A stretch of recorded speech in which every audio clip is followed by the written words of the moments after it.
Everyone, share the screen.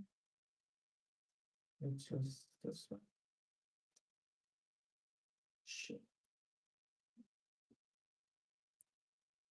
Great. So, yeah, everyone, hope you're doing great. I think the day did not started really well. We all saw like l- Microsoft announcing a huge layoff again. Uh, Almost 6,000 people got laid off, and then yeah, I think it has become a new normal. I think, but let's see. Today, I we wanted to or we wanted to go ahead and talk about signals. I think in yesterday's live stream, I ended up doing the effects. So I went through this how you can use effects, the use cases of effects, and then how we can destroy the effects. And now it says it is some advanced topic related to signals. And yeah, so Angular 20 is around. Let's see, hope we get it soon so I can start upgrading my app and get some hands-on experience, right? Like what are the changes between Angular 16 and 20? Because I'll be upgrading it 16 to 17. I think my app already is on 17 because I upgraded that last. So 18, 19, 20, and then I'll walk through the features, new features, and probably try to refactor some of my code base, but yeah, let's go through the basics. So the next topic we have from the documentation related to signal is signal equality function. Okay, so when we create a new signal, we can also provide a function, an equality function, okay, which will be used to check whether the new value is actually different from the previous one. This is nice. Uh, I mean, if I ended up, so I think I know like what can be the use case. What in case the previous and new value is same and we don't want like our signals to be updated. Let's see, where is my demo? Or then, so I'll just change this and let's see if it does console.log, right?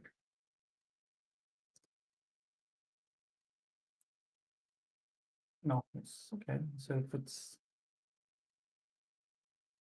okay, so it's same value, it's not doing anything anyways, then must be some other use cases for this. For example, when create a signal, okay. Okay, even though this is a different array instances, the deep equality function will consider the value to be equal. Oh, okay. So this is the use case. So arrays, because you always mutate the array, right? And it can provide it to both writable and computed signals both. This is nice. And I think uh, for performance, we can. By default, signal uses referential equality objectives. Okay, that's why it was working. Reading without tracking dependencies. Okay, so we can also use without tracking dependencies. Early, you may want to execute a code which may read signals within a reactive function. Okay, that's the use case here.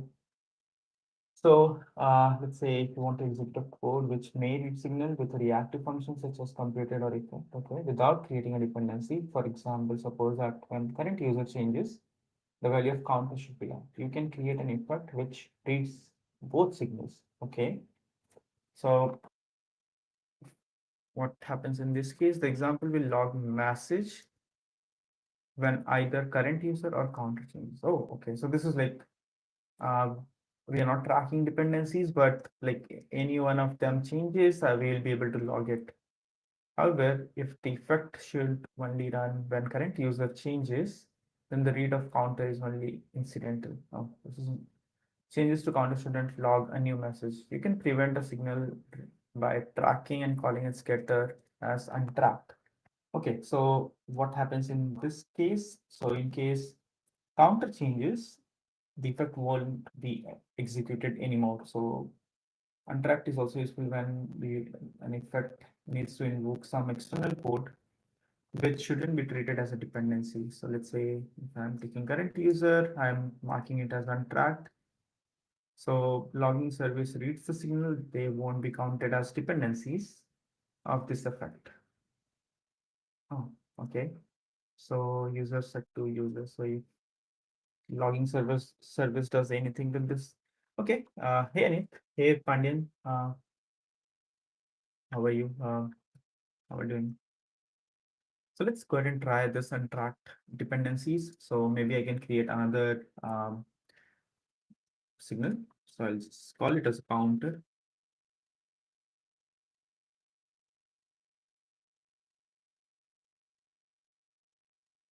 And I'll say that this is a number, so 0. And whenever I update anything, I'll say this dot counter dot update, you know, basically I'm just updating the counter by one outside. Okay, so the counter value will always increment, and let's track this, right? So I'll say console.log first name, and uh, yeah, Dil, hi, how are you doing? So this dot counter. So what I'm expecting here is the effect will run every time the first name changes and the counter changes. So let's go ahead and see.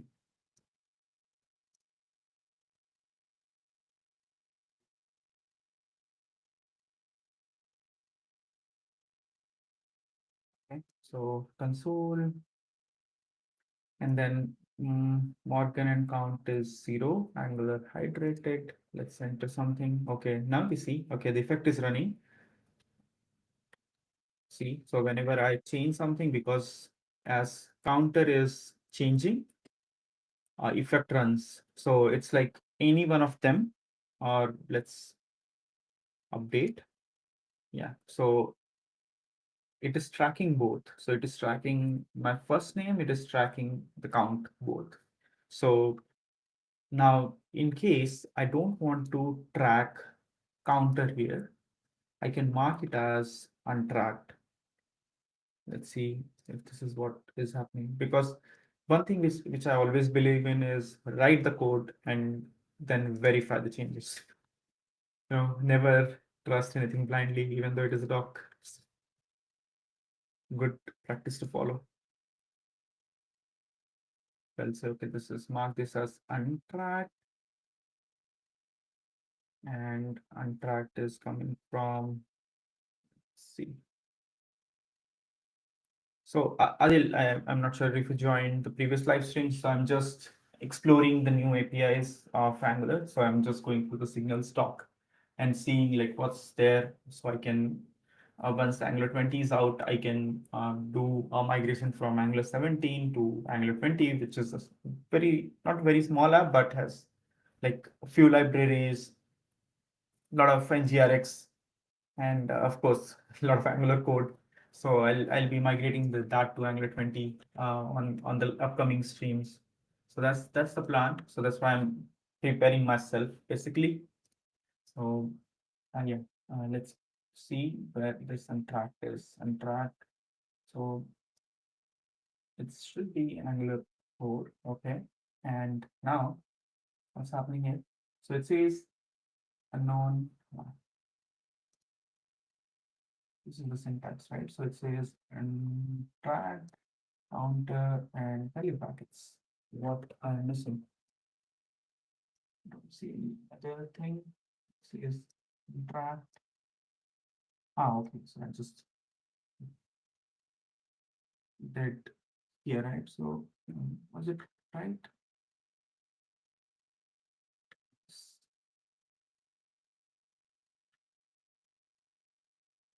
Okay, one second.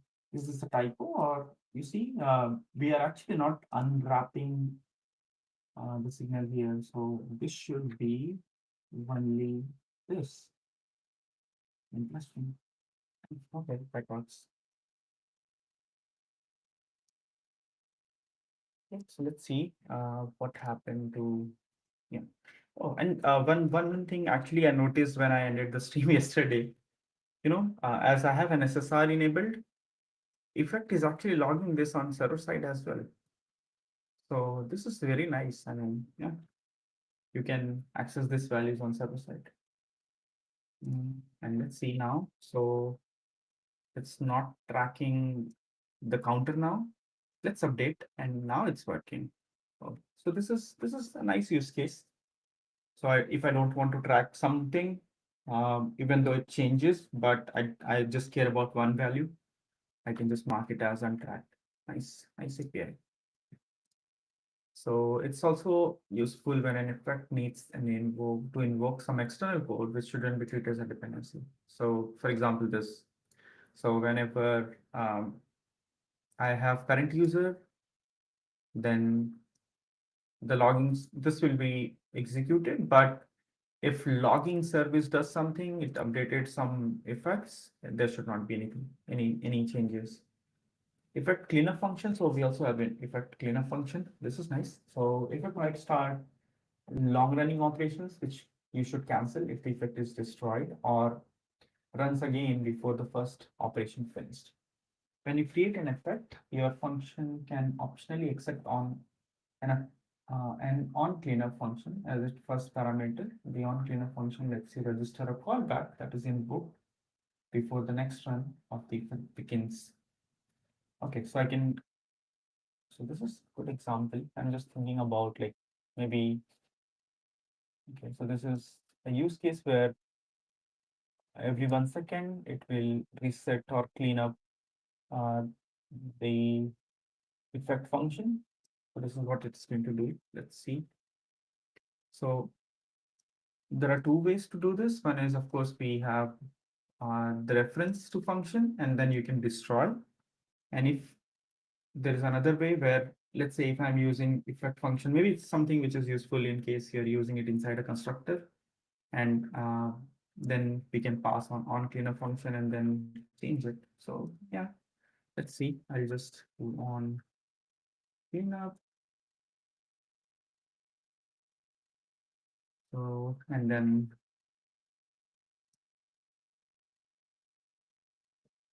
pass it as. So this will run for 1 second. Let's try to this so comment this out and set the timer, and then on cleanup function.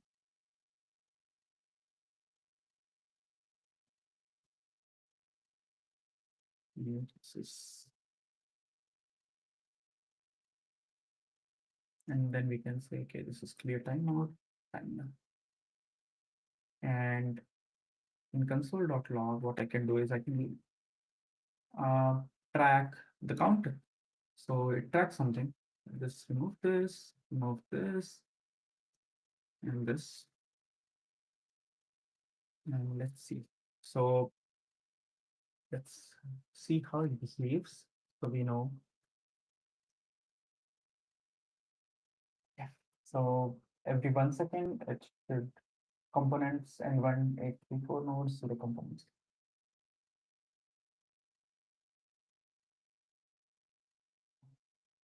Okay, so it's happening here. I need to do something else as well. So it is taking current user. 1 second ago, the current user became this. And I get it here. It's not tracking anything. What's the use? What it is doing actually? So I'm saying, okay, set timeout every 1 second. We remove and it's decrease the number.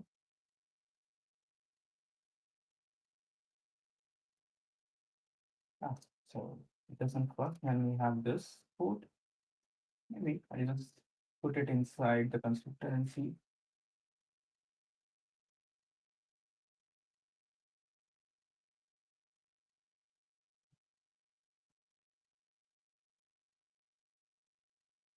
Okay. Coming this out, that function, and it should stay this one. Hmm.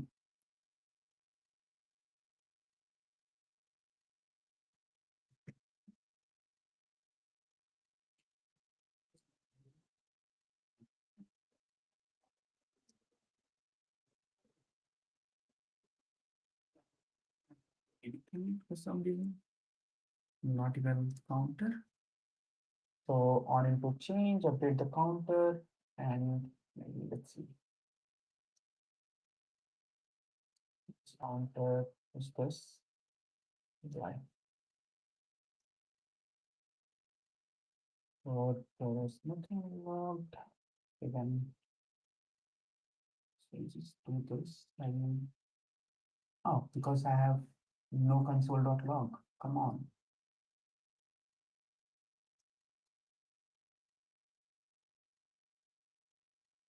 And should do something.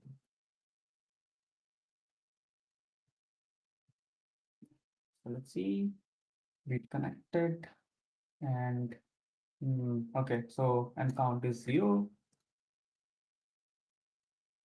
After this update, it's not doing anything because actually data cleanup is it after.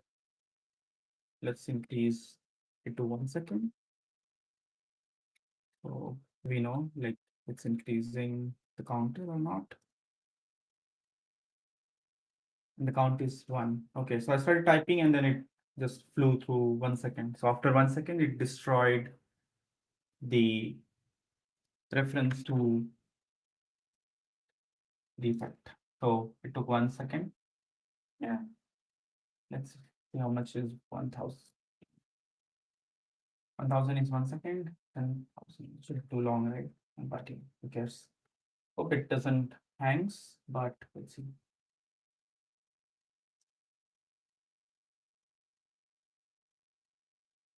Okay, let's wait and see.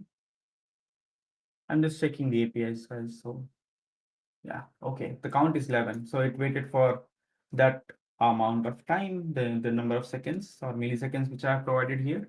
And after that, it destroyed. It called the onCleanup function and cleared the effect. This is nice API. So I'm sure this might have worked as well because I was not calling the console.log. That was the entire issue.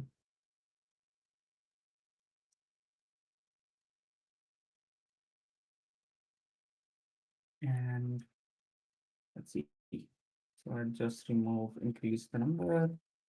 So we see something getting changed and also comment this out and then comment this.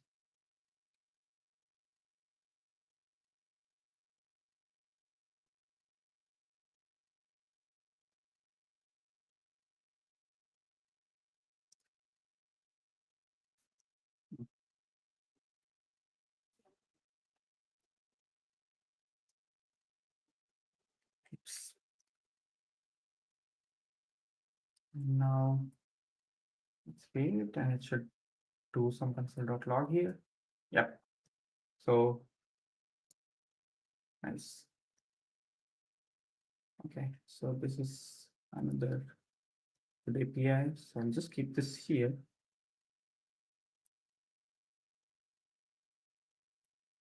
And then comment this one. So, okay, so I can mark it as untracked. I can clean up using onCleanup function. These are two ways to use effect and its callback. Okay, let's see what's the next thing, right? So using signal with RxJS. Yeah, this is a very good use case because I was talking about this in the last stream, right?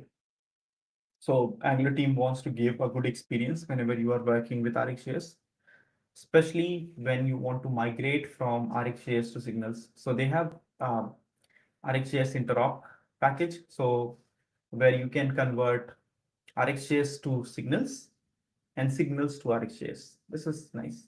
So of course I'll go through this in maybe upcoming streams because really I want to see other APIs, which is linkSignal, which is I think there was big discussion when signals came in, and uh, from that discussion, actually, this linkSignal came into existence. So it's still in developer preview. It's not stable. Maybe in Angular 20 or later in some version of Angular 20, it may become stable. I'm not sure if it's announced or something. Let's see.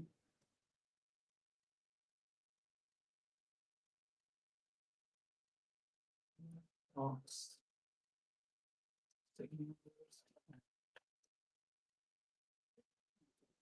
so it's stable. So it says in 20, it's stable. Nice. So we can go ahead and use it. I mean, I'm expecting there is no label there saying it's experimental, so it should be good to use in Angular 20. I mean, it's stable in Angular 20. So let's see what's the use case for dependent state with link signal. So you can use the signal function to hold some state, of course. That's what we have been doing. Sometimes the states depends on some other state. Okay, for example, imagine a component that lets the user select a shipping method for an order. Okay, sounds good. So I have this shipping method here, which has shipping options, selected option, and change shipping. So what's happening here? So here we have shipping options, which is a signal, which gets this is shipping options. And then we select one shipping option. And then when we click on change shipping, we actually set the selected option to the new option index. Okay. All right. In this example, the selected option defaults to the first option, but changes if the user selects another option, but shipping option is a signal.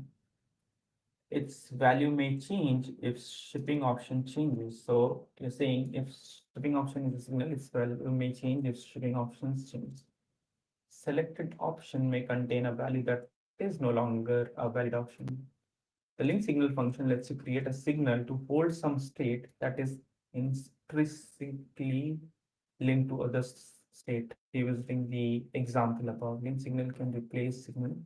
So here, what it becomes is selected option becomes a linked signal which holds the value to the previous signal value, the default value. So let's say a select option which has some default option. So this link signal is holding the default value for that dropdown maybe. And then we say selected option to set the new shipping option. So link signal works similar to signal with one key difference. Instead of passing a default value, you pass a computation function.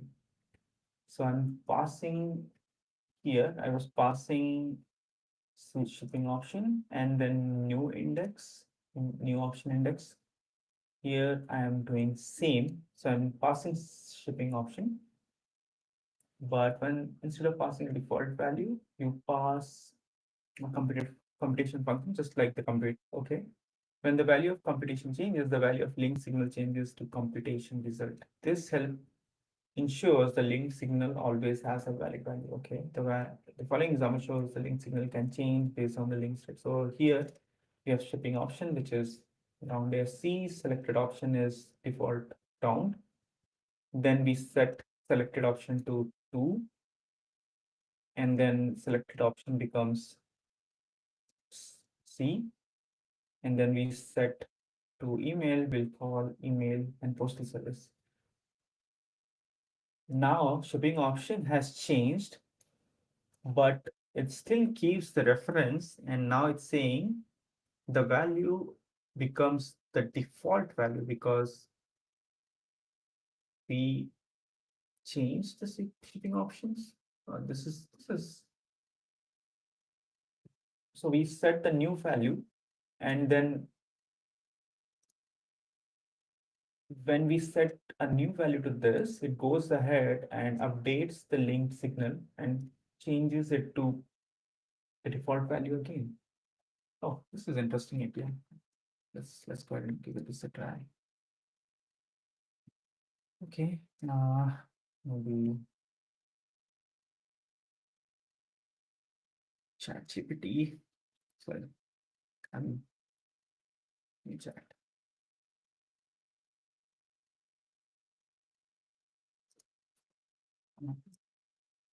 In chat. Oh, here's my chat gone.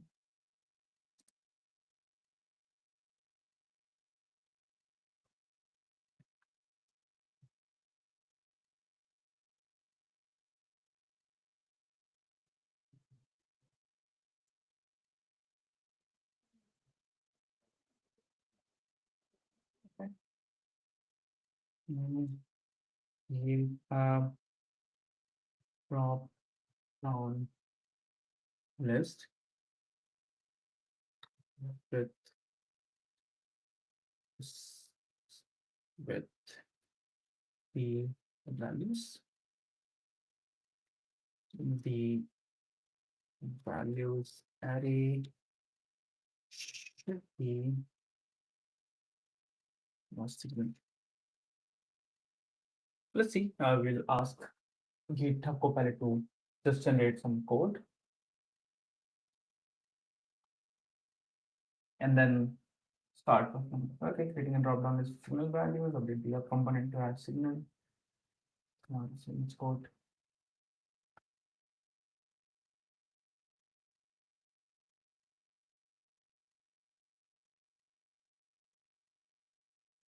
Okay, so we got drop-down values, selected values, the option one. This is the perfect example, what we wanted to have. And then this is for drop-down values with selected value. Perfect. I think this, I am really liking this Cloud Sonnet thinking model, just in case you're wondering which model I'm using. I think last stream, Aneet mentioned that Cloud 3.7 Sonnet is the best one when it comes to Angular, and I'm really liking it. Even I recommended it to my friends at work, said, go ahead and use it. This is really nice. So let's go back. So now we have drop-down values. This option, we're saying default is option one. And now let's go back and see how it looks like on UI. And let's do it again. Just need to restart.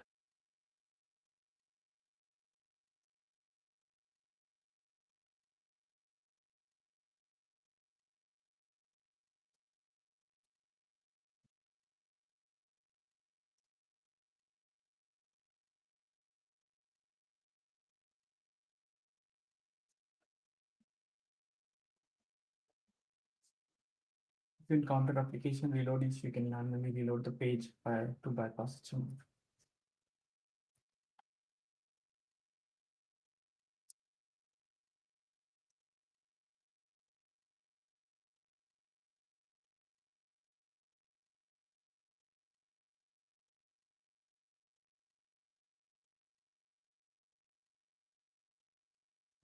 I think I just need to do one small change, which is if I need to use this as per the example, I have to say shipping options of 0. So it gives me like they're dependent basically.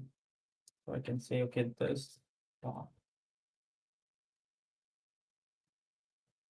and the first value, right? So selected value becomes option one by default.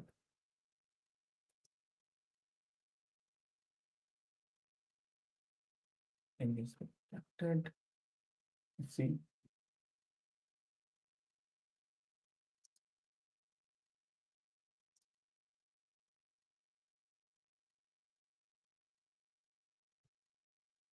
Oh, error SSR module. What's happening?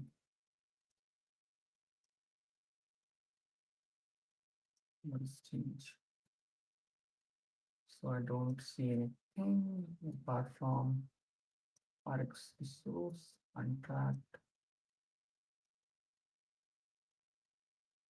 I did it for you. Okay.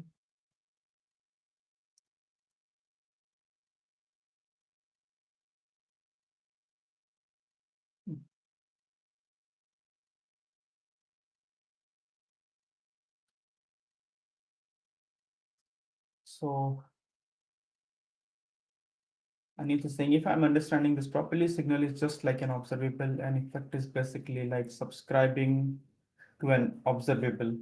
So, okay, effect is something which effect function. Let's not talk about stream here. So if you say effect function can track changes to any value.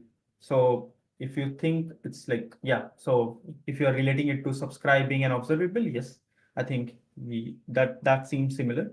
The only thing is you can also unsubscribe to it whenever you want to by using and callback, like where you can maybe give a timeout and say, okay, after this timeout, I want to destroy the reference, or you can just call the destroy ref. So I think almost same, right? You can also can complete the signals by just calling the next, right? And then you can say, okay, complete the signal, and then you will never receive anything from this particular observable. Sorry, not signal, but observability. So I think it's the concept wise, it's similar, and it good point. We can track multiple signals using, but in this case, we can also track multiple signals using a single effect. Yes, I'm just wondering, like, you can do that in RxJS by using different operators. But yeah, for signals, like whatever signal you mention in the effect, by default, it will start tracking it if any of the value changes. If we want to get out of that and say, okay, I just don't care about, like, for in our example, we said, okay, I don't care about count.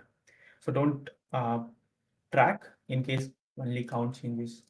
So what we can do is we can mark it as untracked. So that's nice. Pretty clear.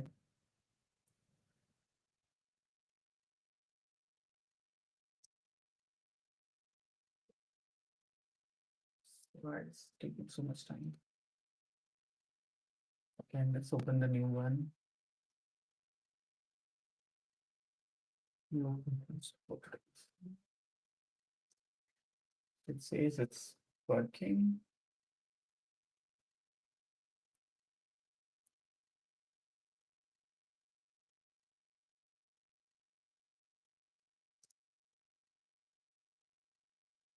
I'm going to detect that HTTP client is not configured to use fetch APIs. It's strongly recommended to enable fetch for applications that use SSR for better performance and compatibility.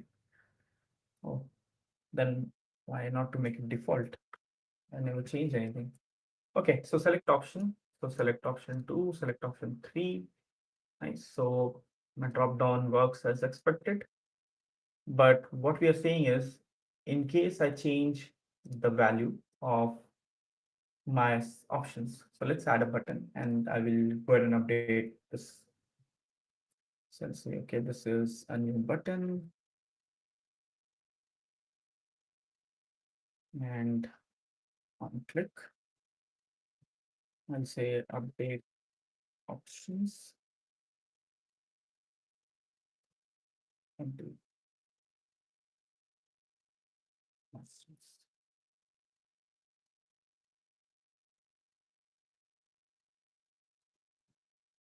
And then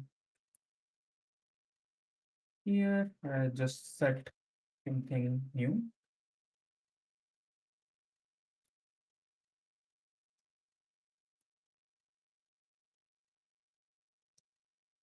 So I'll set this dot, why copy signal, and it drop down values, right? So I said, okay, now drop down values dot set, and I need some random values. So let's copy it from the example, ground air,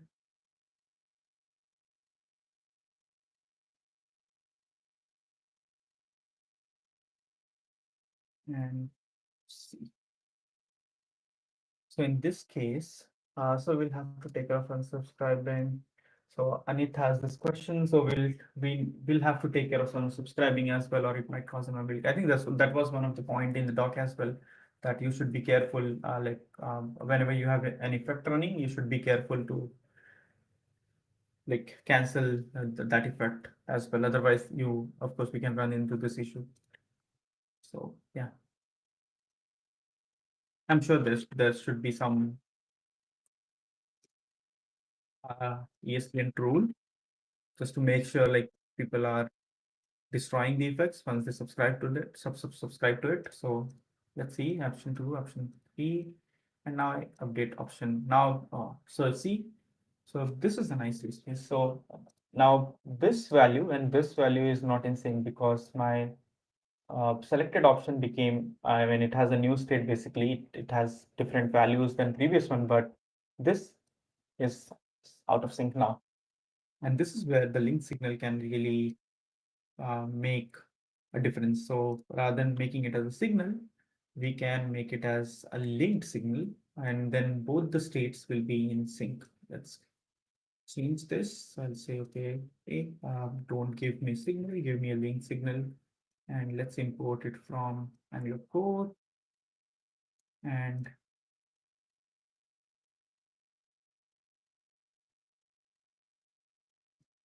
let's go back. So now once we update the options, both the um, signals should be in sync. So I'd say option 2, update it, and now it is back to the new values. Nice, pretty nice. I mean, I was always wondering what link signals is. This document is really great to go ahead and figure out what this APIs do. Accounting for previous state. In some cases, computation for link signal needs to account for the previous state, previous value. So I think, okay, so does it give me the previous values as well? So I can say, okay, linked signal, shipping method, array, and then shipping method. So what is this? So I can pass a computation, and it is new option and previous option, and then I can return something new. Oh wow, this is really well thought API. So when you create a link signal, you can pass an object with a separate source and computation properties instead of providing just a computation. So by default, like whatever code we provided is probably a computation, but we can also provide the source and computation function. So here the source is the shipping options. So this is my source. And then I'm saying, okay, these are my shipping methods. Um, ID and name. And so new options and previous option. So I can manage the state as well. Nice. What is this? Custom equality function. So you can also pass equality function. Right? Okay. So in case the new value is same, don't do anything. Just memorize things. So I have better performance, sync reactivity with resources. Now, this is where I was really interested about. So while exploring HTTP resource, and yesterday I ended up on resource API, and then I thought like it's HTTP resource or something similar, but I was really wrong. So resource is pretty much more powerful, and we can do a lot of stuff. So it can say you can have a request and then loader where you can probably call, like here it's the example they are calling fetch user data or fetch user using fetch API. So let's see some example here, right? So based on, let's say if I want to, yeah, if I want to get the user data based on my user ID, so I can create a resource, and whenever my user ID changes, it will refetch this data and give me the value. So let's take an example of, or we will use the same API, JSON placeholder API, and write some code.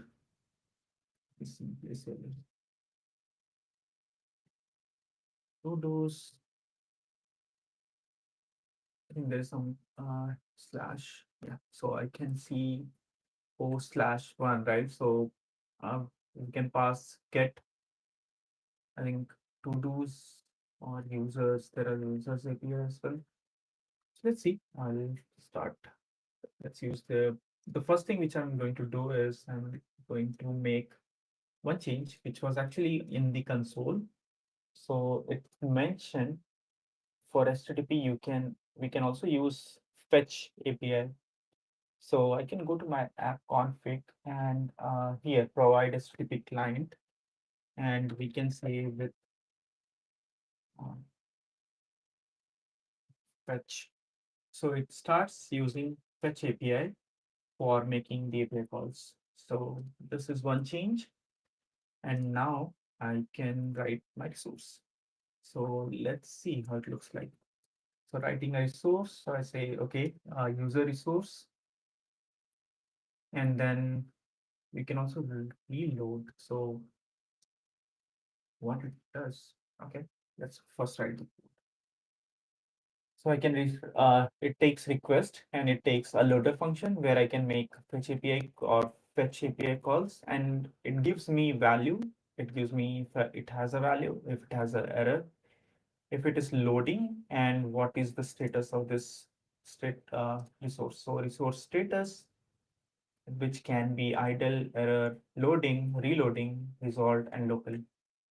And okay, so I think this is enough information. Let's copy this and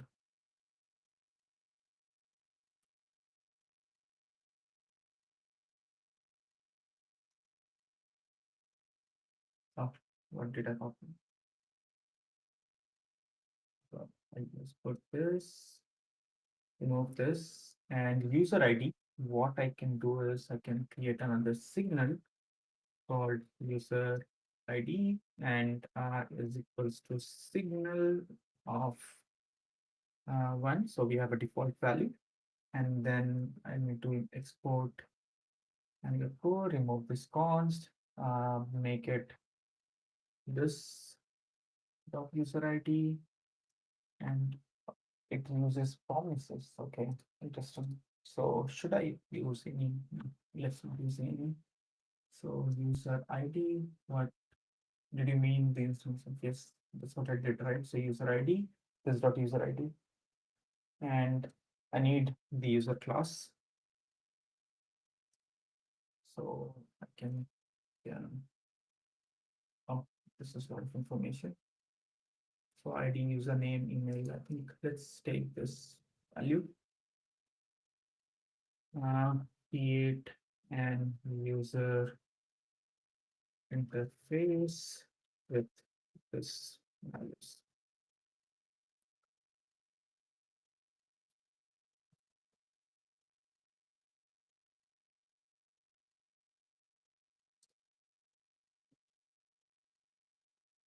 So user.model.ps, we have this interface created for us, and go back and use it. I don't need to go back and use it. Copilot is doing everything.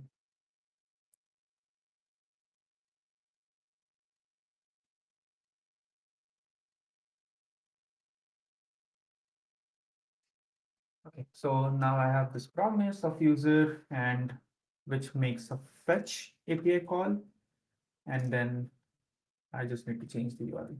So I can say, okay, just go with this.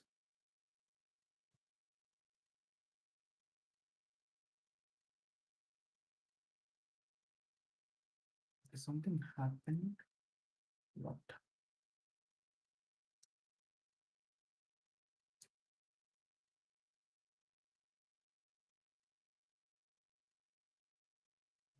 So return fetch is this.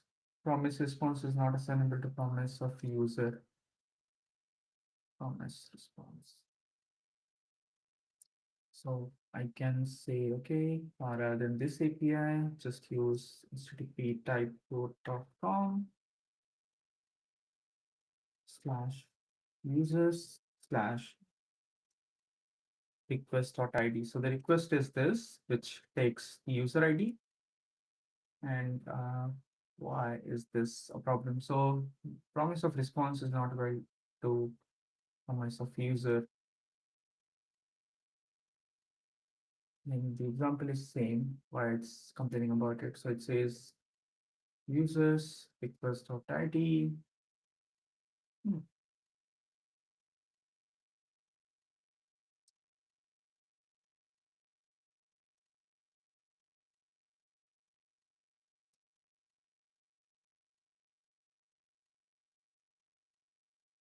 Hmm. Format. I'm missing something. So resource is coming from this. This is user model and resources here. Uh,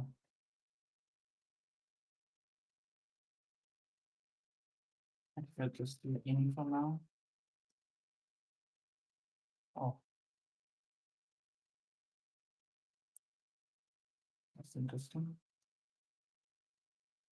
So request has this request.id. So this is where we are setting ID. And then I can get access to this inside my loader function to this request and then call this. Okay. And let's see, as per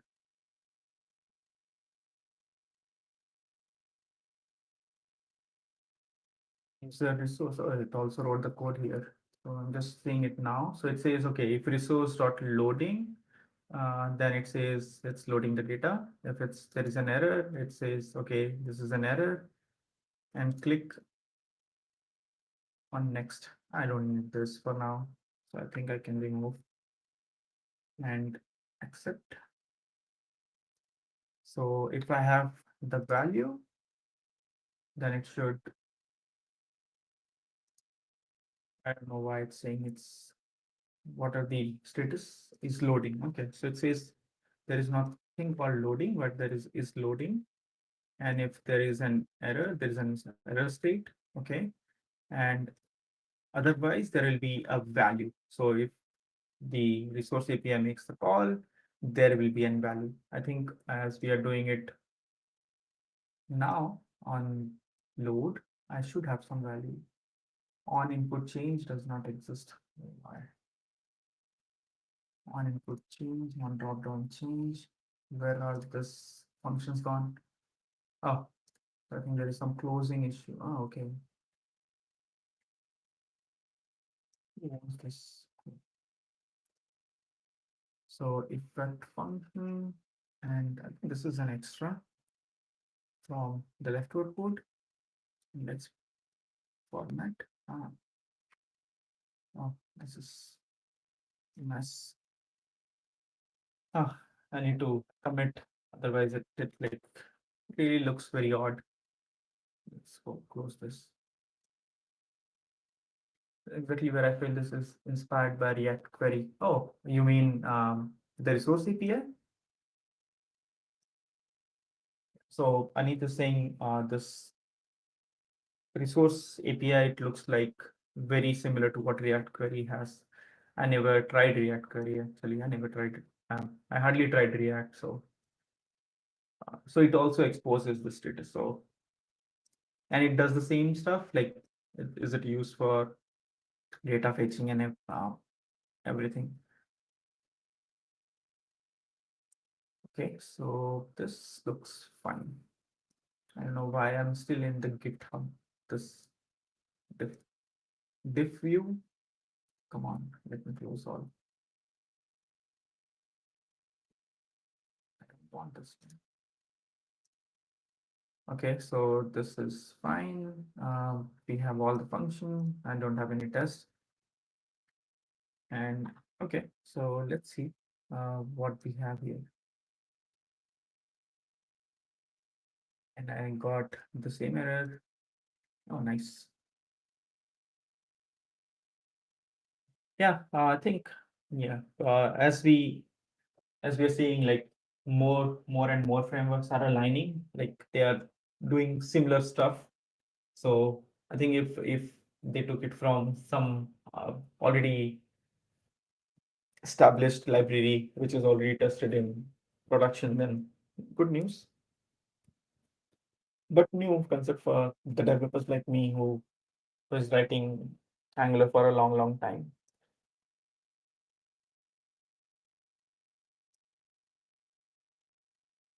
So let's see, localhost 4200.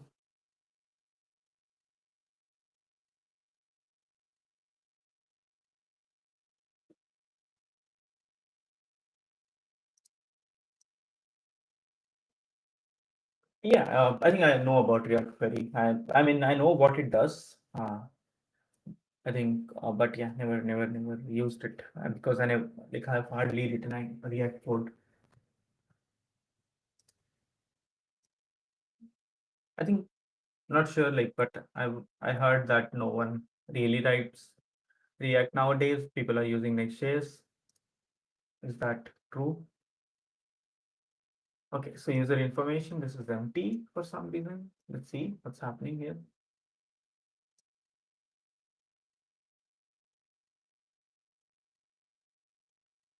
All.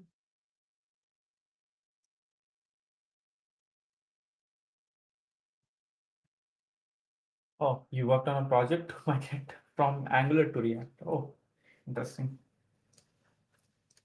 I think there was a time a lot of people did that, right? Moved from Angular to React. Okay, so we have this information. Okay, so the API call was successful. At least my resource API worked. Then what went wrong? What went wrong here? So it says resource user resource dot value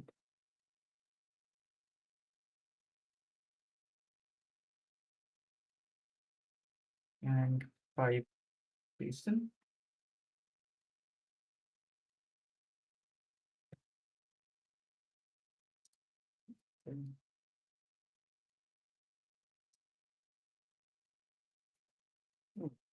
Okay, so nothing is happening. Maybe I'm making this call too early, or what is happening here? Why? So I got the purpose of this now. The status is it's loading. Um, it's reloading. So whether resource currently is running, then status and status can give me if it's still loading or idle or there is an error. The resource value has been locally set locally. Resource value has been set locally by set. Okay, perfectly fine. But why I'm not getting anything? So we can pass a bot signal. Do I need to do that here? Do I need to do a bot signal?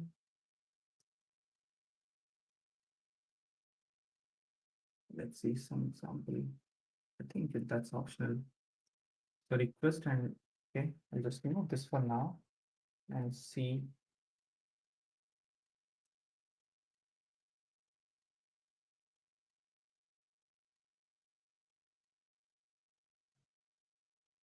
Hmm, changes detected, and I still don't have any information here. What's happening? Let's see the status. So it says we also have dot status dot.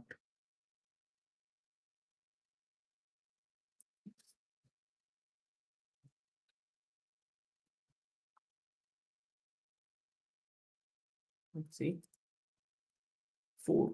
What is 4? So should be resolved 0 1 2 0 1 2 3 4. So resolved, right? So loader has completed. Then why there is no value?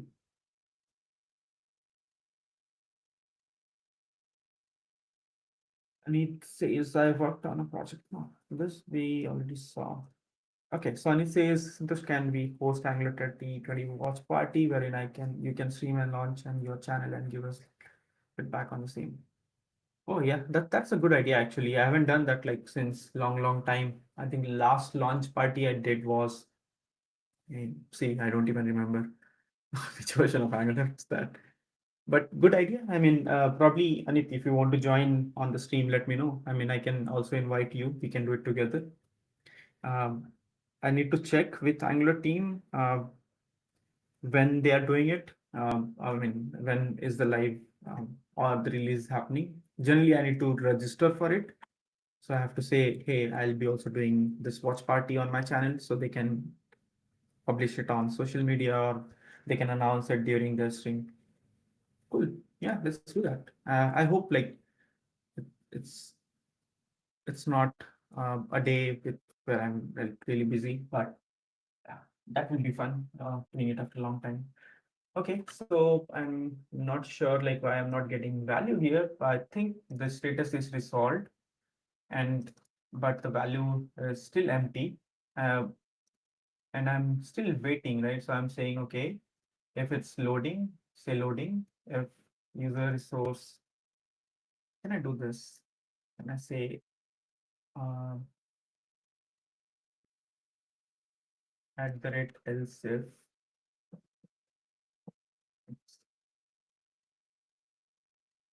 if it has a value? Let's see. Maybe it does something, or I'm doing something wrong. I have to go back and read, which is fine as well. And I'm learning this new stuff. So yep, I need just message me on maybe wherever we are connected, whether LinkedIn or X or Blue Sky, wherever you are. So maybe we can talk about it. Share your um, details so I can invite you on the stream. Oh, this is interesting, getting interesting. So I have address, company, or the only problem is I don't have value. So value is empty. Um, User resource dot value, which has username, username, okay, and then it has email and it has name. Yeah,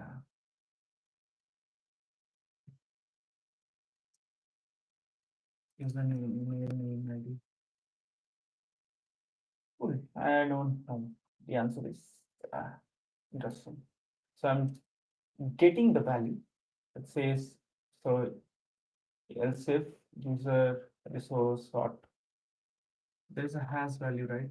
I think I saw that. So if it has a value, so let's say that okay. If it has a value, then render this. What's happening? What's happening? What's happening?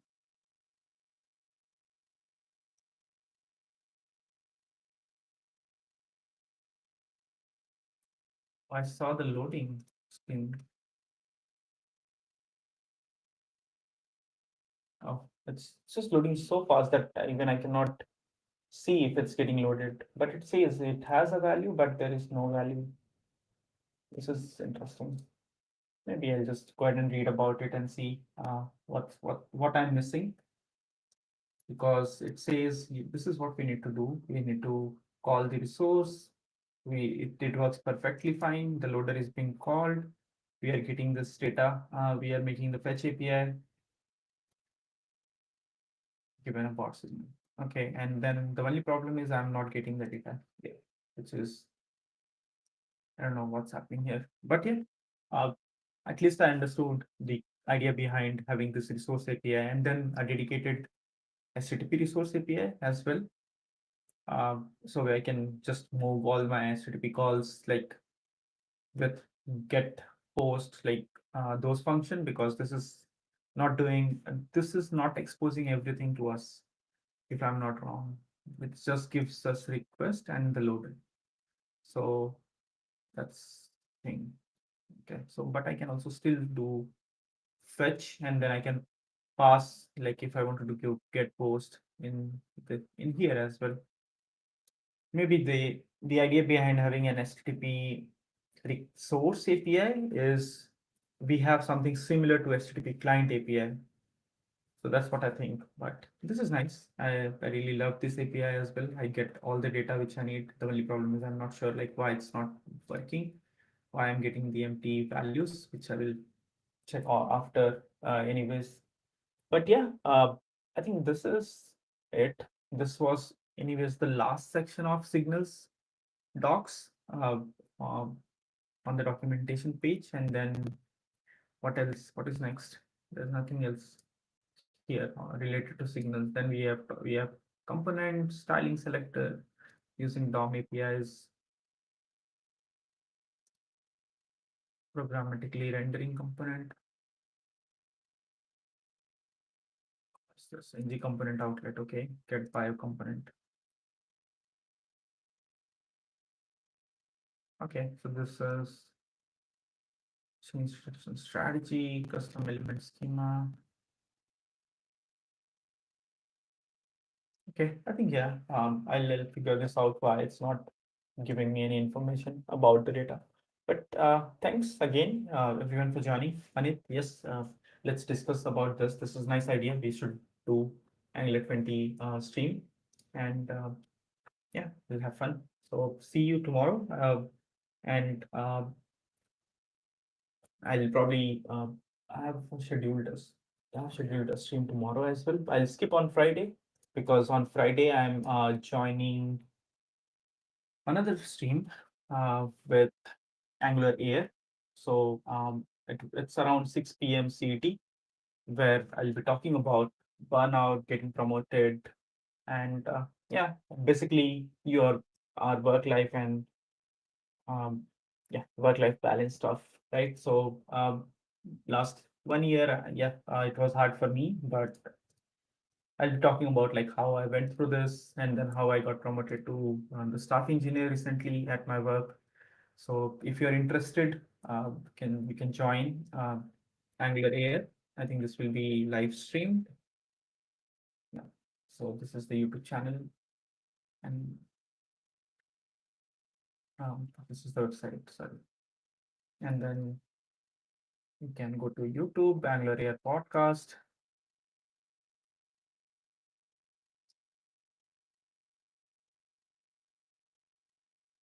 an upcoming live stream. Yeah. So balance, burnout, and come back. So if you're interested to join, I'll be discussing about yeah all the live stuff which happens, which we generally don't think about. So see you next time. See you tomorrow, and if you're joining on Friday. So bye bye everyone.